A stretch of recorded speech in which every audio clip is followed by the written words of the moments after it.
You are Miraak. You are the first man who ever carried the soul of a dragon, and you have spent 4,000 years inside a library you cannot leave. The walls here are books. The books are mouths.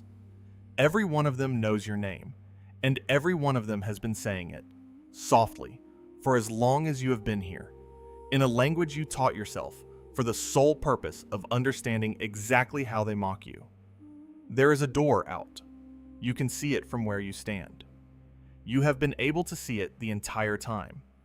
You have spent every one of those years planning the day you finally walk through it.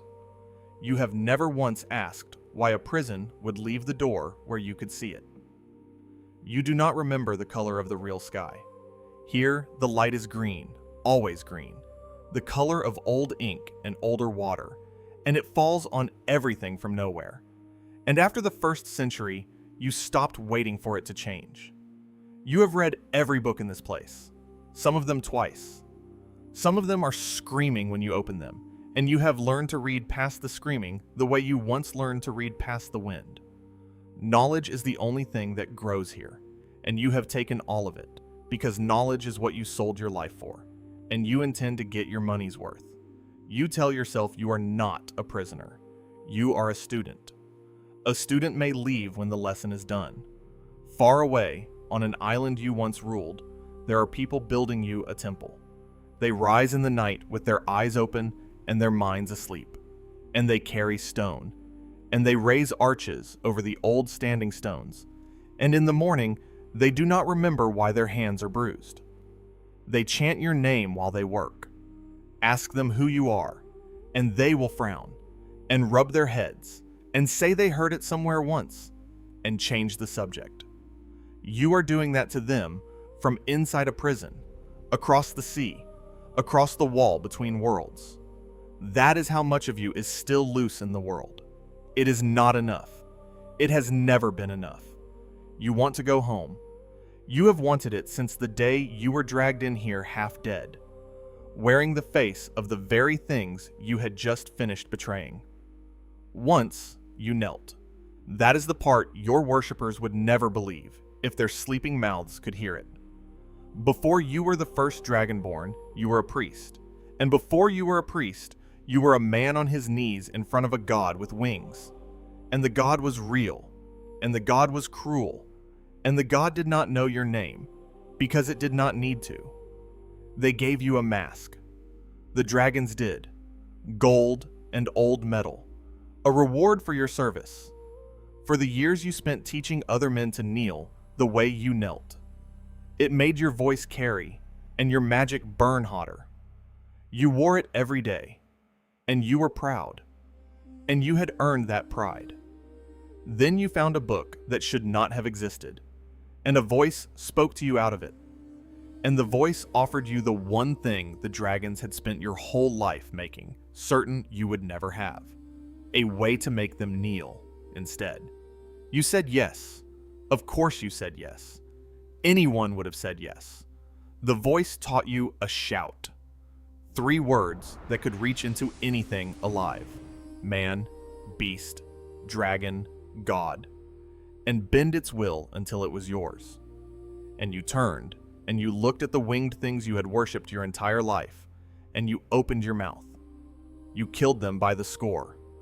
You wore the mask they had given you while you did it. You murdered your masters wearing their own gift on your face. And if that is not the truest thing anyone has ever told you about yourself, nothing is. Others came to you. 3 priests, powerful ones, who saw what you were doing and wanted in. But you did not raise your shout to free anyone. A man who has spent his whole life on his knees does not dream of a world without kneeling. He dreams of the throne at the top of the stairs and everyone else on the floor. You had your own war. You did not share it, and you almost won. That is the part you have had all this time to turn over in the green light. You almost won. And then another priest, one who had stayed loyal, met you on the field, and he was stronger that day, and he put you down. His blade was already falling when the light took you. You have always called it a rescue, the blade falling and then not landing. the battlefield gone. The green light, the endless shelves, the silence after all that war still ringing in your ears.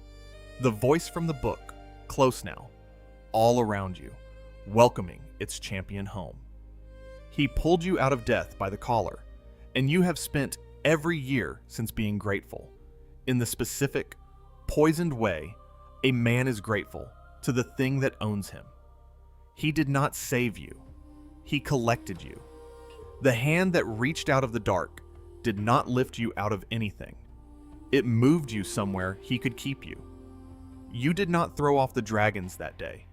You changed masters. You traded a god who did not know your name for one who knows every thought you have ever had. Because he is the thought. He is the library. He is the green light you have been reading by for 4,000 years. And the door you can see from where you stand. The door you have spent 4,000 years planning to walk through. It was always going to open. That was never the question. The only question was who he would let walk out of it. And he was never, ever going to waste it on you. Because a servant who believes he is about to be free works harder than a servant who knows he is a slave. So he let you plan. He let you scheme and gather and build your little temple across the sea. He let you believe. For 4,000 years, he watched you reach for a door he had already promised to someone else. You know this now, because of what you can feel climbing the tower. Someone is coming up towards you. Someone with a dragon's soul, like yours. Someone who knows the shout that bends the will of anything alive. The 3 words you thought were yours alone. The one true possession you had in all the world. They did not earn it in the dark the way you did. It was handed to them, recently, on purpose. You meet them at the summit. Of course you do. You tell yourself you arranged it, that you drew them here, that this is your trap, closing. The first Dragonborn and the last, at the top of the world, exactly as you planned. It is not as you planned. It is as he planned. You will understand the difference in about a minute, and after that, you will not have time to understand anything else. You still have a dragon. Saratar, you took his will centuries ago. Bent him with the same 3 words. You bent everything, and he has been yours ever since. Faithful the way only a broken thing is faithful. He carries you to the summit now. He is the last loyal thing you own. The stranger speaks 3 words at him, and Saratar lifts his head and turns, and it is not your voice he answers anymore. The shout that made you a king is in another mouth now, and it is being used, gently, almost kindly, to take the last thing that was ever yours. You feel it happen. You built your entire life on that shout. You are watching it work from the wrong side for the first time, and it is the same on this side. It is exactly the same. That is the horror of it. You should have known then. Instead, you tell yourself you will be free. You say it out loud, on the summit, with your own dragon banking away from you and a stranger wearing your whole life like a borrowed coat. Now, I will be free of him. You have never been more certain. You have never been more wrong. You do not know yet what this stranger paid to reach you. A man named Storn, a shaman on your island, opened a book 3 days ago. Because his people were dying in their sleep under your spell. The thing in the book reached into his skull and took everything he knew and left him dead in the snow in front of his daughter. And the price of that murder was the final word of your shout, given to the stranger so they could climb this tower and end you. He sold your executioner the last piece of your own power. He charged a life for it, and the stranger paid and climbed and never even learned your name. You reach for the door. It opens, and it is not a door. It is a tentacle, green and vast and unhurried, rising out of the ink to fold around you, and the voice you have served for 4,000 years says the only true thing it has ever told you. Did you think you could escape me?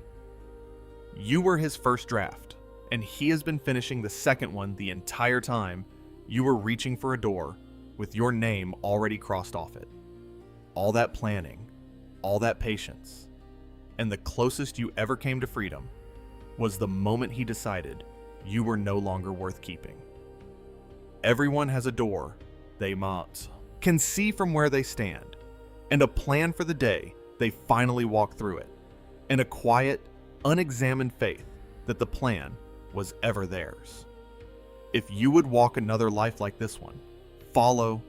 There are more of us in here, and none of us are resting.